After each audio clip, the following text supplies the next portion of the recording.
What's up guys, this is Unbrave Gaming Hardcore and welcome to another Battlerites guide. And the champion for this video is Alysia, the Ice Weaver.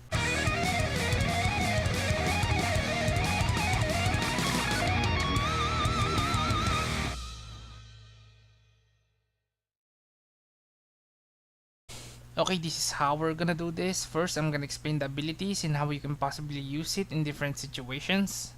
Then the Battlerites or loadouts, I'm gonna explain the best ones to use. And then we're gonna talk about the strengths and weaknesses, and of course some of my own opinion about the Ice Weaver. Okay, the first ability that we're gonna talk about is Frostbolt. This is your basic attack that deals 15 damage and deals 2 more damage if the target is inflicted by chill. And this also increases the duration of chill if they have chill on them. So when you attack a chilled enemy, you deal 17 damage and further increases the duration of chill. Since we're talking about chill, let me explain it. Basically, chill makes your enemies move 20% slower. Now this is useful because this will help a lot with your aiming, simply because enemies can't dance around while you're attacking them. So definitely take advantage of this. The second ability that we're gonna talk about is Ice Lance. This is your main DPS ability that deals 22 damage and inflicts chill when you hit, and deals 6 more damage when your target is already inflicted by chill. So when your target has chill on them, you deal 28 damage and also increases the duration of chill. And before I forgot, the max duration of chill is 4 seconds. So that's a lot of time for you to capitalize on that chill. I'm saying this because chill can be used in combination with the next skill that I am going to talk about, which is Flash Freeze. Flash Freeze is an attack that deals 15 damage and inflicts chill to enemies, but if the enemy has chill already, they will instead be inflicted by freeze. So what is freeze? It's a debuff that makes target unable to move or use abilities for 3 seconds, but gives them 20 shield. And you probably think, what? How can you deal damage if you give them shield? Seems like a pointless ability. Well, if you just leave them there, they will be useless for 3 seconds. And you can get a decent distance to position yourself better.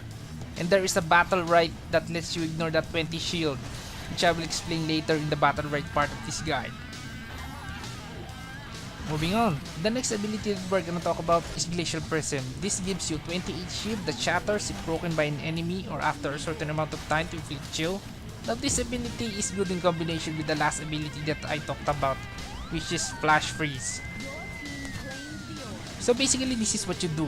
When a melee champion comes after you, you activate Glacial Prism on you and then use Flash Freeze on top of you. Just make sure that the melee enemy gets hit by Flash Freeze so he will get frozen. Because Glacial Prism will spread chill and then Flash Freeze will turn them to ice. And that right there is a very good opportunity to defend while dealing damage and freezing and dealing more damage. So think about that. The fifth ability that we're gonna talk about is Arctic Wind. This is your escape skill. This is how you dodge incoming ability. Pretty self-explanatory.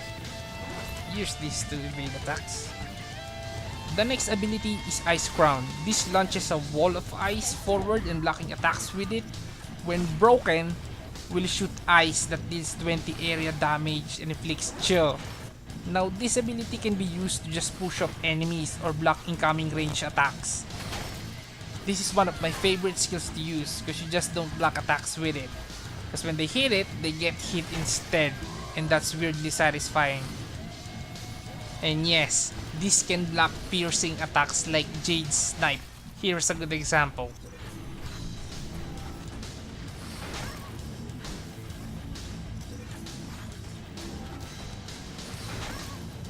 The seventh ability is Ice Block. This puts you or your ally on ice that heals 30 HP and gives 40 shield. The only downside is you can't move. This ability is helpful when you know your ally is near death, because you can heal them and shield them with this. And this is also useful when you don't know where the attacks are gonna come, so might as well heal and defend. Your choice. The next ability is Snow Cone. This ability deals 24 damage over time as you hit and inflicts chill, and increases the duration of chill even more as you hit. And when you hit that max chill, it will then inflict freeze. This ability is useful when you know your opponent is going to counter or reflect, because this ability doesn't trigger those moves, so keep that in mind. The last ability that we're gonna talk about is Frozen Gallery. This is your ultimate ability with a really huge area attack that deals 35 damage and freezes everyone that got hit. Now this ability is hard to miss most of the time. Now this skill can be used behind the wall, and you can also use this on already frozen enemies, whatever you wanna do with it. That's it for the abilities. Now we go to the Battlerites or your loadouts.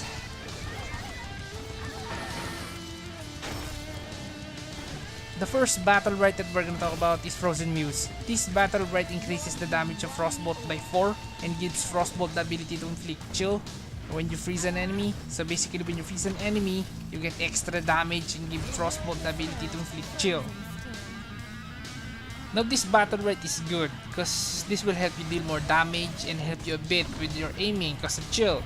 I don't necessarily recommend this because in a situation that you freeze an enemy, would you rather break the ice with a Frozen Muse powered Frostbolt or break it directly with the Ice Lance with Icebreaker Battlerite? Anyway, whatever you want. Now that we're talking about Icebreaker, might as well jump into it. Now Icebreaker is a Battlerite that gives 3 damage to your Ice Lance and breaks the frozen state first before dealing damage. So basically your Ice Lance damage increases to 25 and give you the ability to ignore the shield of the frozen enemy, breaking the ice and dealing straight 25 damage. Since you're always gonna be freezing enemies, this would be very useful. Now what would you want? Frozen Muse or Icebreaker? You can argue that you can have both. Let me tell you this, the Frozen Muse buff activates at the moment you freeze an enemy. So if you choose to break the ice with Ice Lance with Icebreaker, you will only have a second to fire 1 or 2 Frozen Muse powered Frostbolt. Is that worth it to you? Either way, both Battlerite is good. Even if you use the other one only, it's still going to be okay because most of Alysia's Battlerite is good, which is the problem, which is a good problem. The third Battlerite that we're gonna talk about is Cryogenic Lance. This gives your Ice Lance an additional 1 second of chill duration and makes Ice Lance spreads chill when it hits or when it reaches max range. So yeah, it spreads chill to enemies near the max range of Ice Lance even though they did not get directly hit.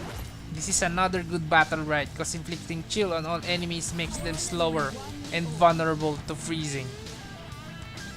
The fourth Battlerite is Piercing Cold. This gives Ice Lance the ability to pierce enemy and also increases the max range, and every hit reduces the damage by 30%. Now this Battlerite is not great, but not bad also. The only problem is the first 2 Battlerite that I explained for Ice Lance are the best for it, and you can only use 2 Battlerites on a single ability. But if you think it's better than one of those Battlerites that I talked about, it's not really a bad decision because that slight increase in range and pierce has its uses, so please do experiment on what you think is better.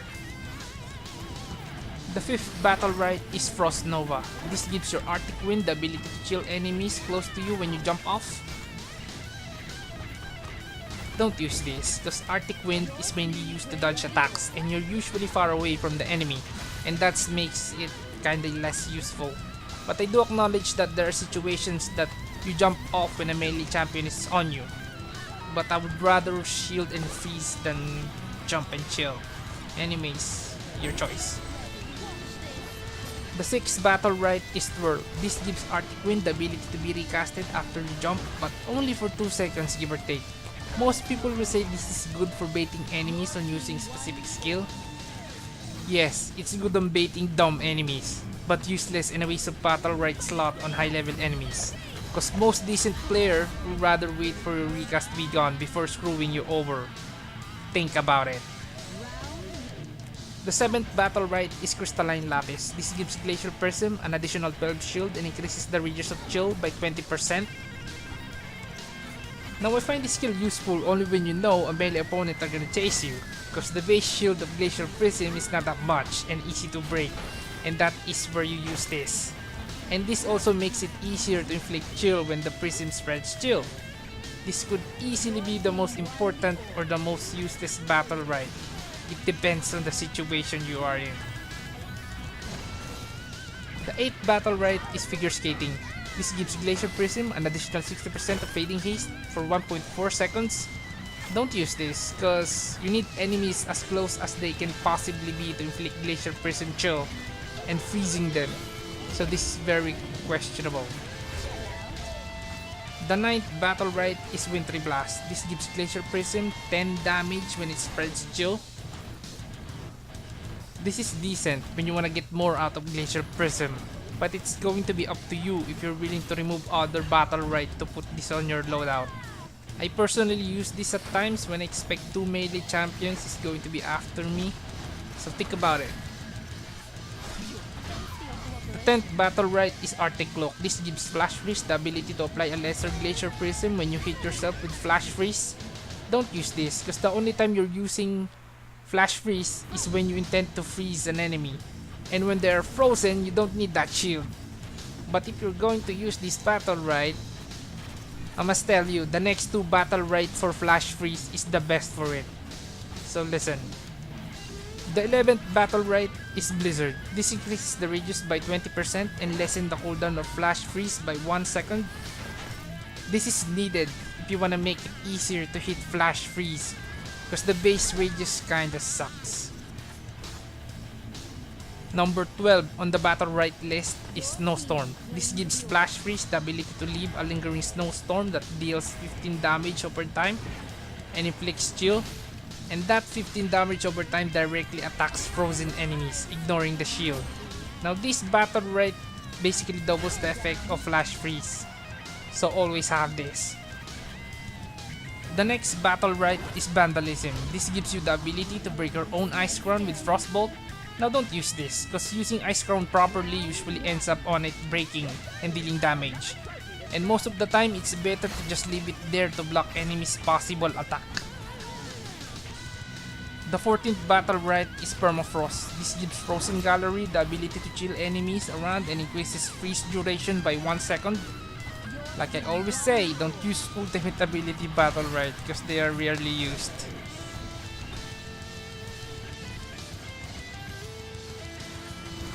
The 15th Battlerite is Agility, which increases movement speed by 10%. Don't use this. The last Battlerite is Inspiration. This increases your max energy by 25% and energy gain by 10%. Again, don't use this. Now that we're done with the Battlerites, let's talk about the strengths and weaknesses. Let's start with the strengths first. Alysia's strength lies on the different ability combinations you can do, either defensively or offensively. And most of the times, it ends up with your enemies being frozen and waiting to take another ice lance up their ass. Now let's talk about the weaknesses. And the only thing I can notice is one of her skills, which is Ice Block. Because the healing is low, and most of the times, enemies can destroy that shield and you didn't even get all the supposed heal that you can get. Another one is freezing an enemy. Now get this, freezing is different than shield state. When an enemy is chilled, you can get bonus damage from it, but with freeze, you don't. I just wish you can get more out of the trouble of freezing an enemy, because this basically makes freeze a dumb version of Petrify. And with Petrify, you just cast it, and when it hits, they get petrified. Now compare that to freeze. That's it for the strengths and weaknesses. Now what do I think about this champion? Well, Alysia is definitely an intermediate level champion in terms of skill requirement. And I would say that she's weaker than Destiny in terms of damage and mobility. And right now, I think, this is just my opinion, they need to give more benefits out of the trouble of freezing an enemy, like I have said. And aside from this champion is not too complicated when you learn when to freeze. And it's only up to you, the player. Enemy team claimed the orb. Cooldown. That's it guys, that's my Alysia champion guide. Hope you guys like it. Please comment down below and share. And this is Unreal Gaming Hardcore. See you in the next one. Round one. A true work of art.